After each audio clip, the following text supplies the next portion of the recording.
Está no ar mais um Capital Humano. As mulheres ocupam apenas 6% das cadeiras dos conselhos de administração das 20 maiores empresas portuguesas.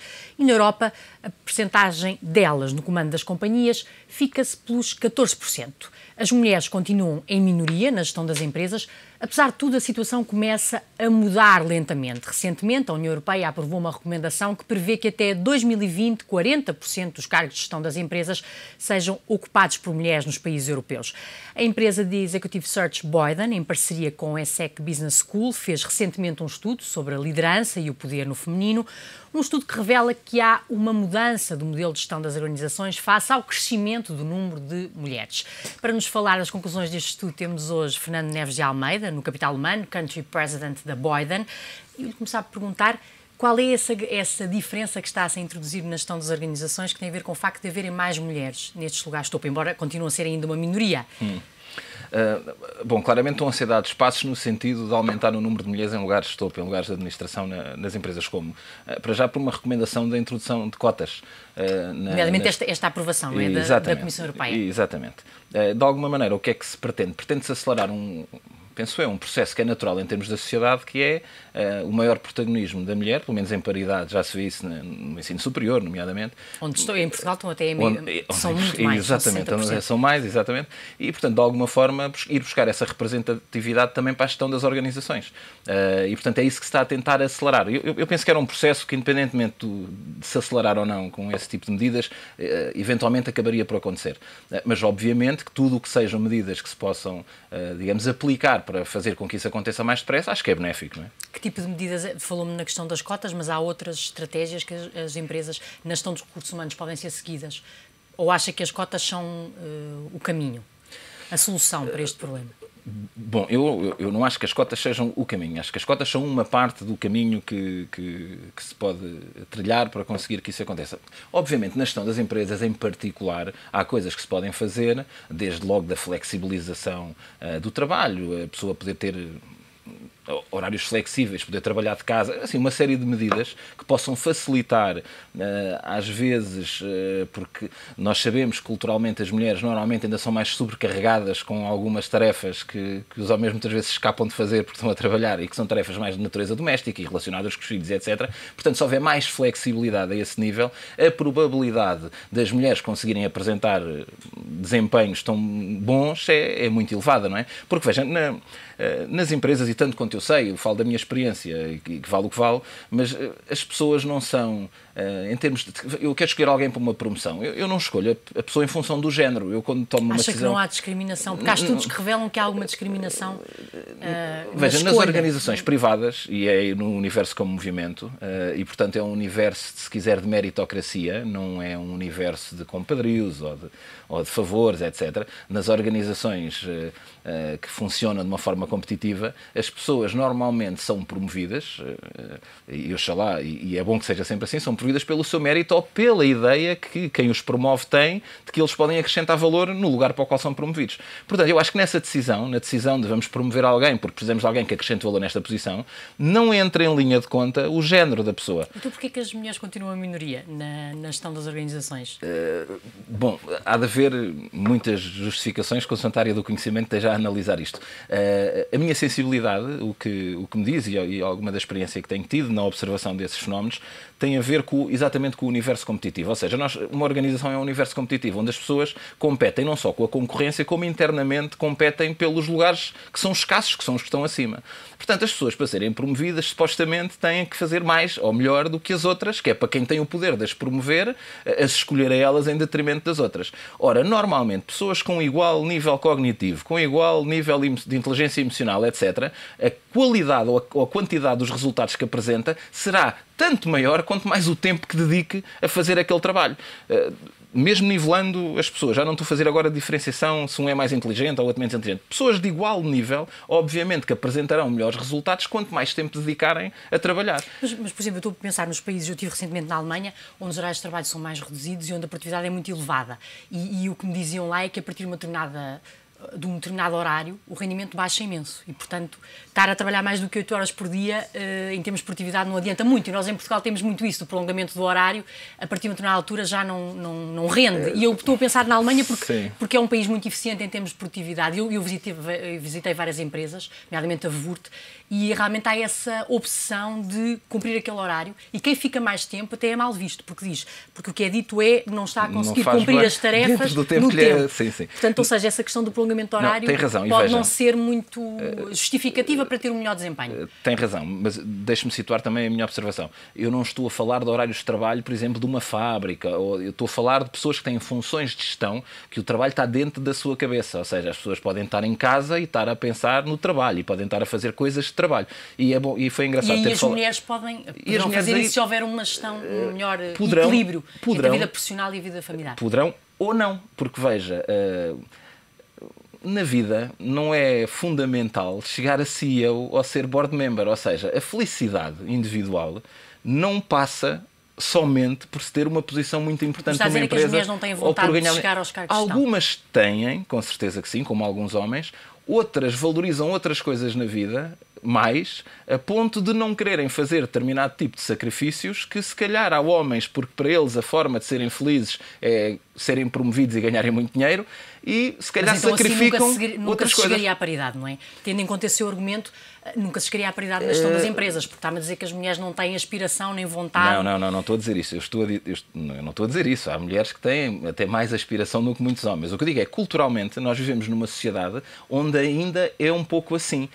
Cada vez acho que é menos. E o exemplo que deu da Alemanha é muito engraçado. Sabe que na Alemanha a Volkswagen proibiu a troca de e-mails a partir de um determinado horário, a partir das 6 da tarde ou das 7, e nos fins de semana. As pessoas não podem comunicar. E acho bem, nem que seja o CEO da empresa, não pode comunicar com ninguém a ver com trabalho. Pelo menos uma notícia que eu li e eu achei muito interessante, e exatamente para limitar e para fazer com que as pessoas se concentrem nas horas em que têm que produzir para trabalhar e para não dar mais vantagem a quem agora voltar é ao workaholic. O estudo, o que é que diz então em relação à liderança? O facto de haverem mais mulheres melhora a liderança? O aumentar a diversidade de género na liderança? Quais são as principais conclusões do estudo? Sim, obviamente que o ideal é nós termos um estilo de liderança que consiga ter o melhor dos dois mundos, que é um estilo mais feminino e um estilo mais masculino, se quiser. Ou seja, o facto de haver mais mulheres na gestão das empresas, o que é que traz de mais valia às empresas na gestão? Olha, mais empatia, mais capacidade de escuta, mais sensibilidades para os problemas dos outros. Se quiser, isso são coisas que o lado feminino traz muito mais. Pelo lado masculino, o que é que traz mais? Mais agressividade, mais decisões imparciais, mais racionalidade. Portanto, estas duas vertentes... Ou seja, e há estudos que provam isso, as empresas serão mais produtivas se tiverem uma maior equilíbrio presença de mulheres, e o ideal seria a paridade, não é? Uns tais 50-50. O estudo revela isso ou não? Que as empresas têm paridade, têm melhor produtividade e melhores resultados? Não, o estudo não revela isso porque nós não temos uma amostra significativa de empresas que estejam nessa situação para comparar com outras que não estejam, para se poder concluir isso com certeza. Aquilo que o estudo revela, e através de muitas entrevistas que faz a pessoas em lugar de gestão, nomeadamente mulheres, um conjunto de mulheres pela Europa, mostra que, de facto, havendo um aumento das mulheres na gestão, o estilo de gestão pode ir mais no sentido do que eu estou a dizer, mais equilibrado, se quiser, a refletir mais equilibrado e melhor, portanto. Mais equilibrado e melhor nesse sentido, a refletir um bocadinho mais o que é que são os valores da sociedade onde nós hoje nos inserimos, não é? Mas veja... E essas mulheres dizem que foram discriminadas ou não? Essas mulheres que estão na gestão das empresas, nesse estudo?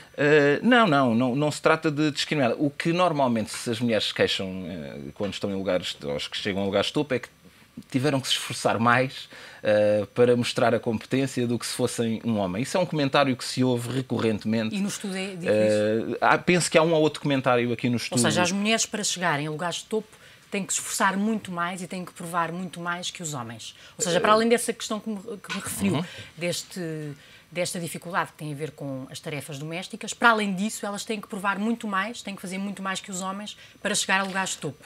Há algumas pessoas que eu tenho entrevistado e que estão em lugares de topo têm... Ou seja, então, portanto, há uma ligeira discriminação. Nesse caso, haverá uma discriminação, não é? Sim, porque tem que se esforçar mais. Desde logo pelos estereótipos. Veja este exemplo. Uma mulher numa organização que se exalte e que fale mais alto com o seu grupo ou não sei o quê, é logo apelidada de histérica.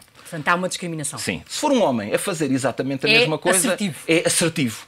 E é determinado e decidido. Então, o que me está a dizer é que há uma discriminação. Nesse sentido, há a discriminação da percepção com que nós interpretamos as coisas. Isso torna mais difícil essa discriminação. Nesse sentido, temos que lutar contra os estereótipos. Exatamente. Mas não é, quando diz uma discriminação, não é haver uma política discriminatória nesse sentido. Mas as mulheres dizem que têm que se esforçar muito mais para chegar aos lugares de topo. Com certeza que individualmente pode haver essa tendência por parte, exatamente por esta diferença de interpretação, por essa discriminação que há na interpretação dos comportamentos. E como a maior parte dos quadros são homens, claro, nós não nos podemos esquecer disso. A maior parte dos quadros são homens. E naturalmente vão escolher homens para a liderança em vez de mulheres. Há estudos que provam isso, não é? Que pois, isso preferem, eu não conheço esses preferem, aliás, porque o networking dos homens é muito mais eficiente. Os homens apostam muito no networking, as mulheres não apostam, porque não têm tanta disponibilidade de tempo e, portanto, o networking será um fator essencial para chegar a lugares de topo. Sim, se bem que, mais uma vez, eu acredito que isso também vai começar a mudar, porque, veja, as mulheres, ao estarem a maioria hoje no ensino superior, o networking depois acaba por ser muito feito a partir daí. Portanto, o networking, obviamente, que acaba por ser alavancado depois no meio profissional, mas muito a ver também com o meio de escola de onde nós viemos, não é? E, portanto, acredito que daqui a 15 anos, 20 anos, que esse networking feminino já seja praticamente igual ao networking masculino. Aliás, isso Mas reconhece que há um problema, ou seja, que, de facto, há poucas mulheres nos lugares de gestão, quer em Portugal, nomeadamente Portugal ainda é pior que a Europa. E vou-lhe dizer mais. Eu, como imagina, eu trabalho com muitas empresas grandes em Portugal e, portanto, recruto muito para lugares de topo, pedem-me muitas posições e posso-lhe dizer que nunca, e eu estou na Boeden há 15 anos, nunca tive nenhum cliente meu que me fizesse alguma exigência ou alguma sugestão de género no recrutamento para um quadro de topo. Nunca. Então, nunca... E olhando para os recrutamentos que já fez? Sim, a maior são parte... 50-50? Não. A maior parte são homens. Mas eu digo-lhe porquê. Nunca por exigência do meu cliente. Mais, até lhe digo mais. Já tive solicitações específicas de se conseguir arranjar uma mulher que é melhor para equilibrar mais a gestão. Já tenho tido solicitações nesse sentido. Mas na prática isso não está a acontecer. Mas porquê? Mas eu explico-lhe porquê. Não é porque eu não queira. Porque ainda por cima, quando um cliente me pede, eu só não faço se não conseguir. Porquê? Porque quando eu vou à procura de alguém para um determinado lugar, eu tenho que ir procurar pessoas com uma determinada experiência, com um determinado conjunto de requisitos, e quando eu procuro no mercado essa experiência e esses requisitos, exatamente como o mercado de trabalho é desta forma, eu tenho mais dificuldade em encontrar uma mulher do que um homem. É tão simples quanto isso. Quando encontro, normalmente, e apresento, etc., a pessoa é escolhida e depois faz um trabalho excelente. Eu não tenho qualquer dúvida que uma mulher é a trabalhar, não é pelo género que a pessoa trabalha bem ou trabalha mal, é pela pessoa em si. Se é uma mulher, trabalha de uma maneira. Se é um homem, trabalha com outro tipo de características. Mas o que interessa é o que a pessoa faz e como faz. E em muitos casos, há mulheres que são fantásticas em lugares de chefia e liderança. Portanto, não é que na minha atividade eu não quero até encontrar, às vezes, mulheres para preencher determinados lugares de topo em empresas. A questão é que, para baixo, nós onde é que vamos procurar as pessoas? Vamos procurar as pessoas que estão ao mesmo nível, noutras organizações, ou nos níveis imediatamente abaixo. Ok? E às vezes, nesses níveis, não encontro as mulheres com as características que o meu cliente pede. Portanto, mais uma vez, não se trata de discriminação. E aí eu sou um agente do mercado de trabalho que lhe posso confirmar que não há qualquer tipo de pressão por parte dos meus clientes, sejam eles homens ou mulheres, porque obviamente tenho clientes também mulheres, muitas, e não há qualquer tipo de discriminação em relação ao género. Mas depois, na prática, como disse, nessa avaliação... Na prática vê-se que existe diferença. Na prática existe diferença e há alguma discriminação. Doutor, uma coisa que eu gostaria de lhe perguntar, esta recomendação da União Europeia, da Comissão Europeia, acha que pode ser uma forma de alterar o estado de coisas e de aumentar o número de mulheres na gestão das empresas? Esta recomendação de uma cota de 40% até 2020? Acho desde logo porque as empresas vão ser obrigadas a fomentar o desenvolvimento mais do talento. Ou seja, não se vai ficar só à espera, como é hoje o mercado, que o mercado hoje é o mercado da procura e da oferta, de quem se esforça mais consegue mais, etc. O mercado, embora porventura continue a ser assim, mas começa também a ser balizado por eu devo escolher alguém de género feminino. E, portanto, não vou só ter em conta essa como é que eu ia dizer, essa luta pelo poder e pela subida dentro das organizações, não vou só ter em conta o desempenho concreto, mas vou procurar e incentivar também que hajam mulheres a entrar nessa luta. Porquê? Porque, desde logo, eu obrigatoriamente vou ter que escolher algumas mulheres para esses lugares. Portanto, isso vai pôr o mercado de trabalho, eu diria, vai, entre aspas, enviesar a luta pelas promoções um bocadinho, no sentido que eu acho que é bom, não é? Que é no sentido de dar mais oportunidades às mulheres de poderem ser promovidas e aparecerem mais em lugares de destaque. Portanto, acho que isso é bom. Acho que é uma medida que é regulatória, no sentido que não deixa o mercado funcionar livremente nesse sentido, portanto, é uma medida regulatória que eu acho que pode acelerar, se quiser, o que eu penso que é o que o tempo se encarregaria de fazer. Só que se o tempo se encarregaria de fazer, quanto mais cedo isso acontecer, melhor. Portanto, acho que essa medida das cotas será particularmente útil. Só para terminar, e peço uma resposta muito breve. Há quem diga que, e no estado atual, nomeadamente da crise que se vive em Portugal e em termos mundiais, que se houvesse mais mulheres, ou seja, era impossível haver um Lehman Sisters, como houve um Lehman Brothers. Peço uma resposta muito sucinta. Admito que sim.